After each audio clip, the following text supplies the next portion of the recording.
When people think of the stormy summer of 1816, they imagine 5 restless travelers trapped by lightning and rain. They picture Lord Byron brooding at the window, Percy and Mary Shelley whispering about science and the soul, and Dr. Polidori trying to impress his famous employer. It feels like a chance meeting of brilliant minds, but the truth runs deeper. The guests at Villa Diodati were connected long before that storm rolled across Lake Geneva. Their lives were bound by overlapping family circles, shared education, wealth, rebellion, and the strange coincidences of ancestry. In many ways, the night they met was not fate, but inheritance. Genealogy often reveals that history is not built on random meetings.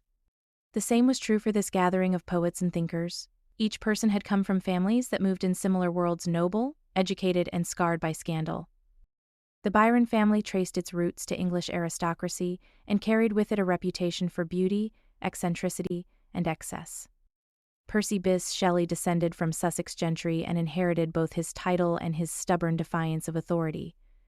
John William Polidori came from a proud Italian family that had worked its way into London's intellectual society. Though different in nationality, all 3 men were shaped by the same European class of privilege and expectation. Lord Byron, born George Gordon Byron, inherited his title at the age of 10 when a distant uncle died. He grew up in the shadow of Newstead Abbey, a crumbling Gothic estate that seemed to mirror his own temperament. His father, nicknamed Mad Jack, squandered the family fortune and abandoned his wife, Catherine Gordon, who herself came from a long Scottish lineage. Byron's blood carried stories of warriors and wanderers. That sense of both nobility and ruin would become part of his legend. By the time he arrived in Geneva in 1816, he had already written the first cantos of Childe Harold's Pilgrimage and was known across Europe as a poet of stormy passion. Percy Shelley came from a world that should have made him respectable, yet he became one of England's most infamous rebels. His father, Sir Timothy Shelley, was a conservative baronet and member of Parliament. The Shelleys of Field Place were landed gentry, owners of estates, and participants in polite society. Percy's defiance of his father's politics, his atheism, and his open relationships made him an outcast. His rejection of his heritage was as complete as his desire to create a new world through words. Yet even in rebellion, Percy was repeating a family pattern of boldness and intensity. The Shelley men had long been known for their tempers and convictions, and Percy's passion for liberty and imagination was a kind of inherited fire. John William Polidori stood somewhat apart from his companions in age and status. He was not an aristocrat but the son of a self-made scholar. His father, Gaetano Polidori, had served as secretary to the famous Italian poet Vittorio Alfieri before settling in England, where he became a teacher and translator. John's mother, Anna Maria Pierce, was English, giving him a mixed heritage that bridged 2 cultures. Polidori was a doctor by training, having earned his medical degree at the University of Edinburgh at only 19. He met Byron when he was hired to be his traveling physician, but his real ambitions were literary. The Polidori family prized education and art, and that devotion would continue through later generations, including Polidori's niece Christina Rossetti, one of the greatest poets of the Victorian era. Mary Godwin, who would later become Mary Shelley, brought her own remarkable genealogy to this gathering. She was the daughter of 2 celebrated writers, Mary Wollstonecraft, a philosopher and early advocate for women's rights, and William Godwin, a political theorist who challenged monarchy and religion. After Wollstonecraft's death, Godwin remarried Mary Jane Clairmont, whose daughter Claire became Mary's stepsister. It was Claire who pursued Byron and arranged their meeting in Geneva.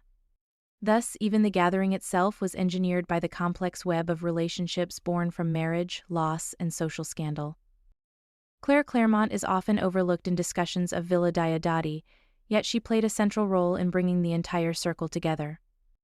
Her relationship with Byron was passionate, unstable, and emotionally destructive. Through Claire, the social and romantic tensions of the group intensified. Without her determination to reconnect with Byron, the gathering at Geneva may never have happened at all. Her story reminds us that family networks and emotional relationships often shape history as much as politics or literature. In this sense, Villa Diodati was a family reunion of sorts. The guests were not strangers but reflections of one another. Each carried ancestral echoes of rebellion, intellect, and isolation. Each had grown up surrounded by lost Byron's broken family, Shelley's rejection by his father, Mary's mother dying after childbirth, and Polidori's constant sense of inferiority.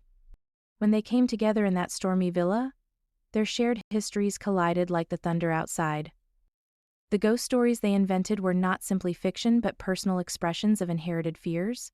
Today, genealogists often talk about psychological inheritance, the way behavior, creativity, and even trauma can travel down generations. The Villa Diodati circle illustrates that perfectly. Their art was born from inherited unrest, shaped by the ghosts of parents and ancestors they could never fully escape. The more they tried to outrun their families, the more their stories echoed them. Their shared past was not written in their blood so much as in the choices that repeated across generations. When Mary Shelley imagined a man who gives life to the dead, she was echoing her mother's loss and her father's obsession with reason.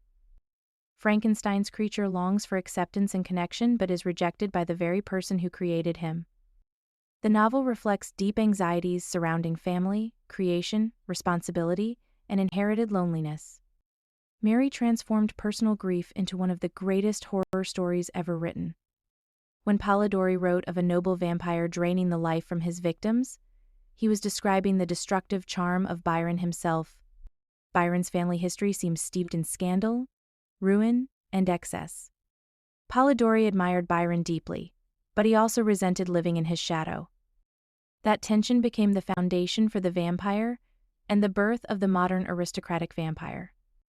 The monster reflected both fascination and bitterness. What makes this fascinating for anyone studying genealogy or creative inheritance is that these writers represent three aspects of lineage. Byron symbolizes the burden of ancestral fame and the self-destructive weight of inherited privilege. Shelley embodies the rejection of heritage and the creation of a new identity beyond family constraints. Polidori represents the striving outsider whose intellectual inheritance grants him entry into circles of power. Together, they form a triangle of ancestry, rebellion, and creation, the same forces that shape family stories everywhere. The stormy summer of 1816 was not a coincidence. It was the meeting point of several centuries of history. The lineages of English nobility, radical philosophy, and continental intellect converged in a single room overlooking a dark lake. The ghosts of their ancestors were in the room with them, whispering through the thunder.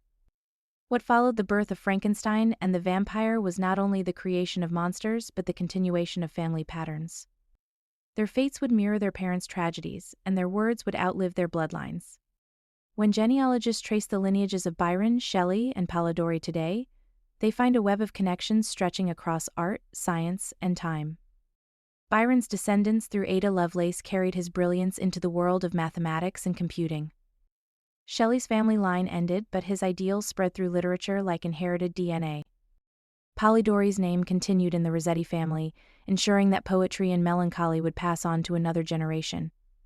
Villa Diodati was more than a house. It was a crossroads of ancestry, creativity, and destiny. Thank you so much for joining me for episode 2 of the Bloodlines of Horror. Genealogy Behind the Gothic.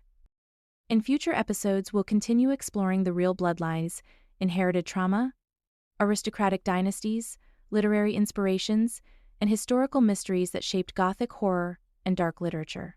We'll continue examining how genealogy, psychology, history, and storytelling intertwine across generations. If you enjoyed this presentation, please like, subscribe, follow, and share.